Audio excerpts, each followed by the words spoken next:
Yes, thank you very much, Mr. Chair.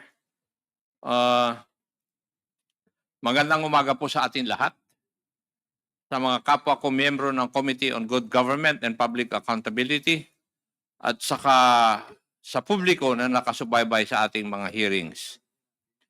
Isa po sa pinagmulan ng legislative inquiry na ito ay ang privilege speech ni Honorable Rolando Valeriano noong ikatatlo ng September 2024, delivered before the plenary session of the House of Representatives. Simple lang po ang pinaghuhugutan ng privilege speech na ito. Transparency and accountability on the expenditure of public funds. Sa pamamagitan ng mga hearings ng ating committee ay ating ginampanan ang tungkulin na alamin ang mga kakulangan sa ating batas at busisiin ang paggastos ng mga nakaraang ipinagkatiwalaang pondo ng bayan upang masigurado ang transparency at accountability ng ating pamunuan. Ulitin ko po yung sinabi ni Honorable Roland Valeriano. Tungkulin natin dito sa Kongreso na busisiin ang panukalang budget ng ehekutibo at ang paggastos ng mga nakaraang pinagkatiwalang pondo ng bayan. Hindi pera ng pangalawang Pangulo. Ang Office of the Vice President budget para sa taong 2022, 2023, 2024 at 2025. Pondo ng bayan yan. Kaya mayroong budget hearings ay para malaman ng madlang people kung paano ginagastos ng mga opisina ng gobyerno ang pondo ng bayan na pinagkatiwala sa kanila. Ito po ay ayon kay Honorable Roland Valeriano. Nagsimula nga po ang hearings natin sa pagbusisi sa paggamit ng mga nakaraang budget ng mga opisinang pinamumunuan ng Office of the Vice President. Ang pinakamalaking parte ng pondo sa socio-economic program na umaabot ng humigit kumulang 2.2 billion pesos for 2023 at 1.75 billion for fiscal year 2024, pero hindi po malinaw ang mga benepisaryo. Ayon po sa Office of the Vice President, ang mga components ng programang ito ay ang mga sumusunod: libreng sakay, pagbabago campaign, OVP food trucks, livelihood programs like Magnegosyo Taday and Peace 911, medical assistance, burial assistance, and public assistance. May listahan silang binibigay sa COA ukol sa mga benepisaryo ng mga programang ito. Pero kapansin-pansin po sa mga accomplishment reports o ARs na sinubmit nila para sa confidential funds na may tila hiwalay pa na pamimigay ng medical and food aid na kinukuha raw sa confidential funds. Halimbawa, noong February 6 to March 29, 2023, halagang 42 million in medical and food aid was given using confidential funds, while another 40 million noong April 25 to June 30, 2023 ang pinamigay kuno gamit ang confidential funds na hindi dumadaan sa regular na proseso ng procurement at aid distribution. Kinalaunan, ating natuklasan ang nakababahalang paglustay ng confidential funds ng Office of the Vice President at pati na rin ang Department of Education. Nakita natin na nababalot ng secrecy and lack of transparency ang paghawak ng Office of the Vice President at ng Department of Education noong sekretarya pa nito si Vice President Sara Duterte. Ang confidential funds na inilagak sa kanila noong taong 2022 at 2023 for OVP at 2023 for Department of Education. May mga resource persons tayo noon na hindi sumisipot o sinasabing wala silang personal involvement o participation. Mayroon ding ayaw naman mag-take ng oath upang magsasabi ng pawang katotohanan lamang sa komite na ito. Hindi exaggeration na sabihin na tayo ay dumaan sa butas ng karayom at napakadaming roadblocks para umabot tayo sa puntong ito.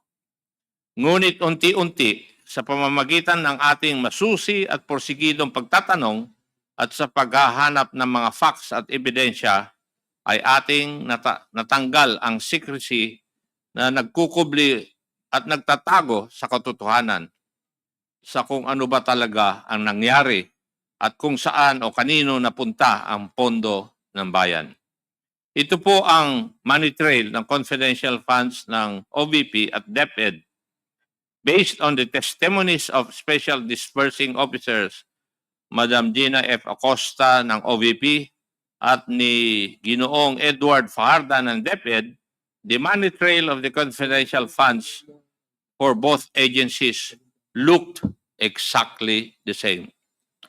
First, after finishing all internal financial processes and documentations and securing all required signatories in the disbursement vouchers, including Vice President Sara Duterte herself, the SDOs received the land bank checks representing the confidential funds for each quarter. Malalaking halaga po ang mga ito. Sa OVP pa lang, nakakuha sila ng 125 million bawat quarter simula noong fourth quarter of 2022 hanggang third quarter of 2023. Sa DepEd naman, 37.5 million kada quarter for 3 quarters or a total of 112.5 million. Sumatotal, 612.5 million po lahat. The SDOs themselves are the payees in these quarterly checks. The next step was for the SDOs to encash the confidential funds checks. Sabi po ni SDO Edward Fajarda, pina-encash po niya ang bawat isa nung tatlong 37.5 million checks sa Land Bank Dex branch, cold cash. Nilalagay sa 2 duffel bags at isang backpack ang cash. May kasama raw siya noong 3 beses na yon na kilala niya lamang bilang Alan. Matapos mag-encash, dinala niya ang cash sa kanyang opisina sa DepEd. Sabi naman ni SDO Gina Acosta, para sa OVP confidential funds worth 125 million per quarter, pinapa-encash niya ang bawat cheque sa Land Bank Shaw Boulevard branch. Kasama niya si Assistant Chief of Staff Lemuel Ortonio at 2 di mapangalanan driver sa pagpapa-encash ng bawat cheque. 4 na beses, inilalagay raw nila ang 125 million cash sa 4 na duffel bags. Pareho sinabi ni Acosta at Ortonio na mula sa Land Bank ay pumunta na sila sa opisina ni Madam Gina Acosta sa Office of the Vice President.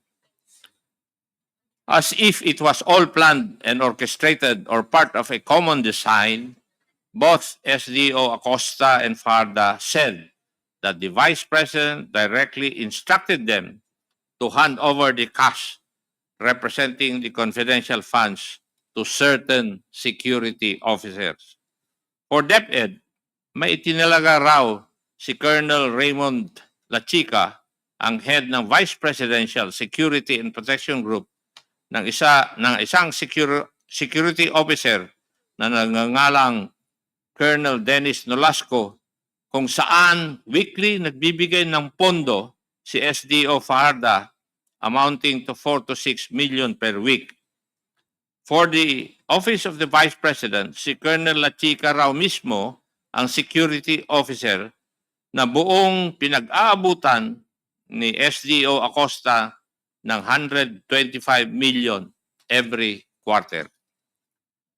Matapos di umano ibigay ng mga SDOs ang pera sa mga security officers na sina Colonel Nolasco at Colonel Lachica, wala na raw silang partisipasyon sa actual disbursement ng confidential funds. Wala silang ibang basehan sa kung anong nangyari sa pondo, kundi sa pamamagitan ng mga accomplishment reports na kailangang ihanda, isumite para sa liquidation ng confidential funds. Malinaw po sa kwento ng mga SDOs na hindi sila ang nag-disburse o nagbayad ng payments to the informants and other supposed payees ng confidential funds.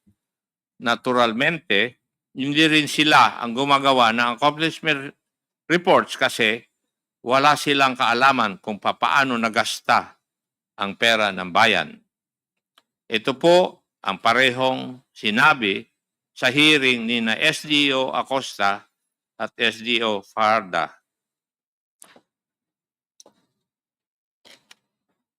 Sabi, wala po akong alam sa pag-implement po ng confidential activities dahil po hindi ko po iyan in line sa aking pinag-aralan.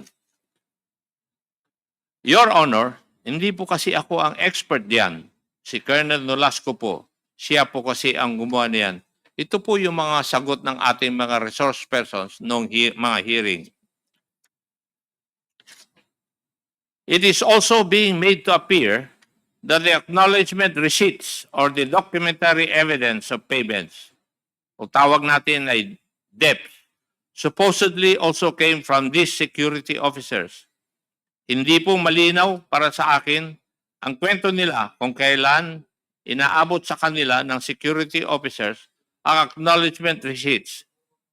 Pero ang malinaw po sa mga AOMs ng COA na hindi sinubmit ang mga acknowledgement receipts kasabay ng kanilang mga liquidation reports.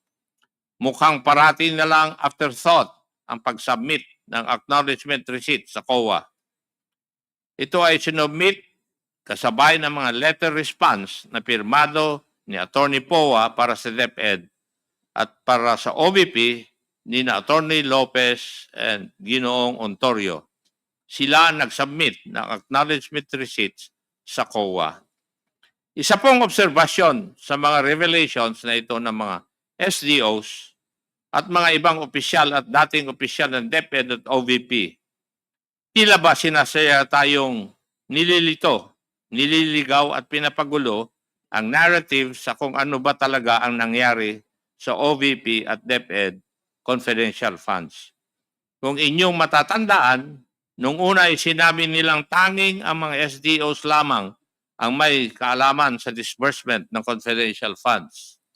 Ngunit nang magpakita na ang mga SDOs sa committee hearings at tinanong sila, wala din daw silang alam sa mga detalye patungkol dito sa mga confidential funds.